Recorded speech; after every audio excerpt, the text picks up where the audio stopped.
The motor racing scene of Grand Theft Auto Online is one of the biggest and, in all honesty, also one of my favorite subcultures in San Andreas. Whether you enjoy NASCAR-styled hot ring circuits, nerve-wracking illegal street races, buggy racing on the other side of the Caribbean on Cayo Perico, or even the most prestigious Formula Cars open-wheel series, there is something for everyone's taste. However, no matter which racing series you choose to follow, there is always one name that very clearly stands out from the rest. Okay, you know Redwood cigarettes? The cigarette that built America. Redwood cigarettes have become synonymous with motorsports, even to the point where people recognize the brand more as a racing team than just a cigarette company. But how did Redwood manage to become the most successful racing company ever created? How did Formula Cars and Redwood cigarettes become inseparable brands from each other, and what does it all have to do with the Rally di Paleto held in the Paleto forests all the way back in 1979?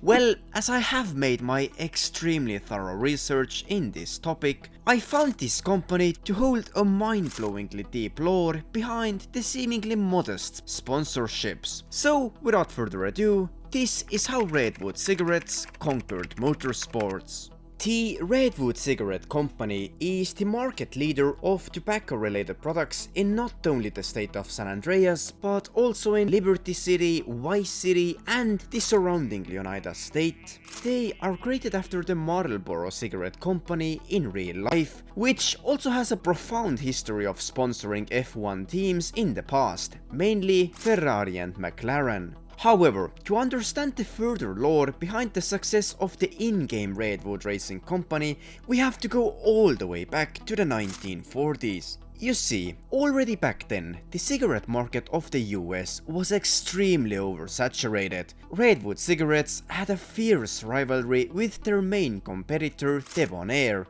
and to a lesser extent the 69 brand that exclusively produced Cuban cigars. However, we will get to these companies in a little bit. What's really important here is that to stand out, Redwood invented a marketing strategy so successful that it has granted them the #1 position on the market to this day. Back in GTA Vice City, there was a show called Moorhead Rides Again that aired on the in-game television. Although the game itself took place in the 1980s, then the show was from the 1940s. And it was the Redwood Cigarette Company's genius marketing strategy to start sponsoring this popular television show in hopes of attracting a wider audience. This episode of Moorhead Rides Again is brought to you by Los Santos Affordable Homes and Redwood Tobacco. Now, while most sponsors would be happy with a similar message shown at the start of the show, Redwood went a step further. They wanted to be directly included into the show actions. So, they managed to get their own mascot, who by the way is ironically enough a redskin Native American, to promote the cigarettes on the show. Now, you might be thinking that what does all of this even have to do with racing at all? Well, remember Debonair, the biggest competitor to Redwood in the cigarette market. And by the way, I am not making this rivalry up just out of the blue. Lester himself even confirmed this rivalry by suggesting to invest into Debonair cigarettes before Franklin is set to kill 4 corrupt judges on Redwood's side. You'll be helping a lot of people with this, Franklin, including anyone who might have a sizable investment in, say, Debonair cigarettes. Although the assassinations might have upped Debonair's stock price in 2013, then back in the mid-20th century, they were most likely long behind Redwood cigarettes in terms of popularity. But it was then that Debonair decided to also take some bold moves in their marketing strategy. In 1967, the Vapid Motor Company was to come out with their most successful and iconic model ever created, the Vapid Ellie. The Vapid Ellie is the Mustang Shelby GT500 in real life, and in the GTA universe, it's the predecessor to the Vapid Dominator series. Debonair decided to officially sponsor the vehicle line launch, adding their own livery to the car. Now, what could have possibly been cooler in the 1960s than to be the official sponsor of the flagship model Vapid Motor Company's vehicle? We know that Redwood cigarettes hadn't ever tried such a strategy because there isn't a single car in the game that would 1.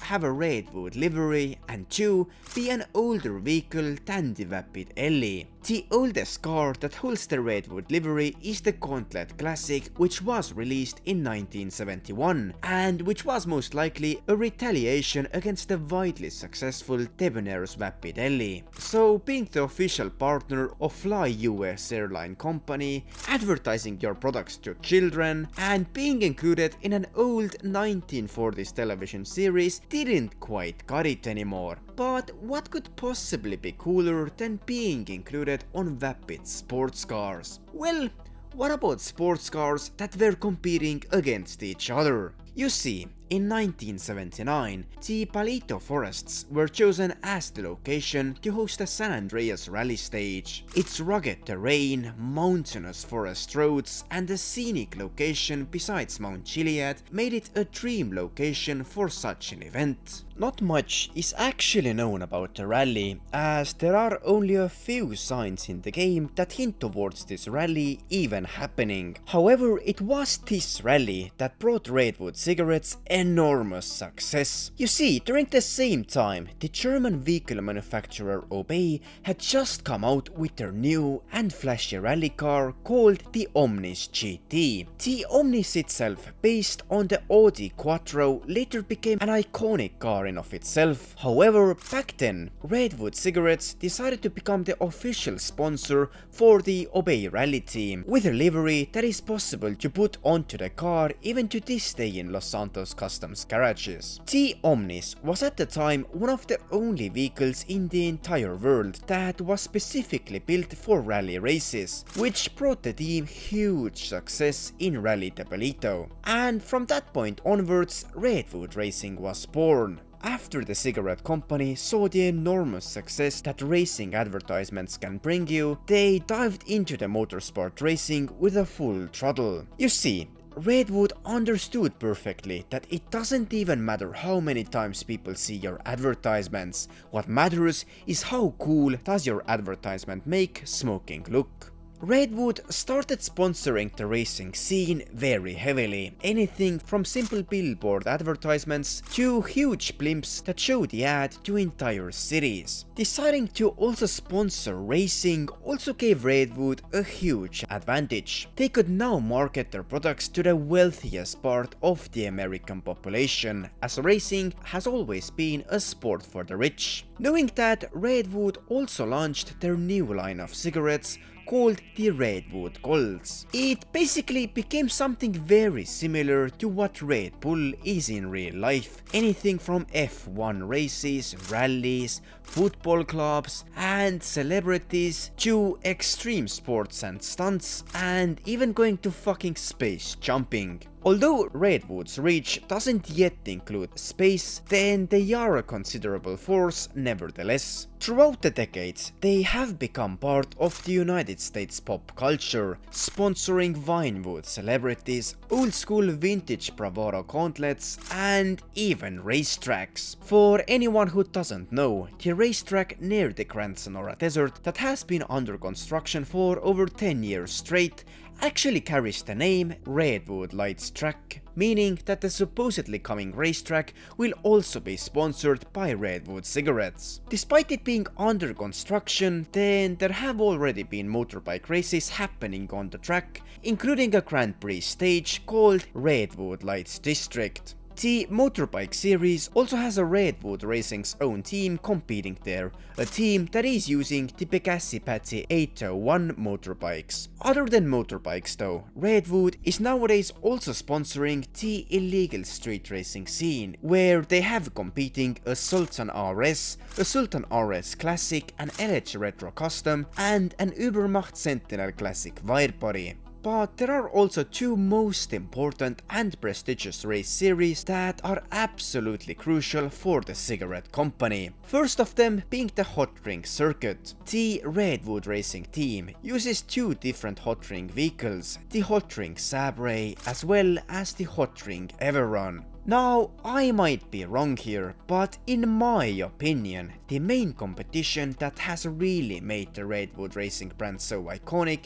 is the Open Wheel series, aka the Formula 1 of Grand Theft Auto Online. Redwood cigarettes have a history in that competition that dates all the way back to the 1980s. Back then, they sponsored the Ocelot Racing team that at the time used their R88 Formula cars to compete in the series. Then, during the late 1990s and early 2000s, Redwood had also started sponsoring other teams, like Progen that at the time had the fastest Formula car ever created, the Progen PR4. After that, in the 2010s, Redwood turned their eyes towards the Benefactor Racing division and their Benefactor PR8 Formula car that was then the fastest car on the track. And now, during the early 2020s, Redwood Racing has completed yet another bold move, deciding to, for the first time ever, also sponsor an American Formula team. As of now, Redwood Racing is the official sponsor of the Declassi Formula team and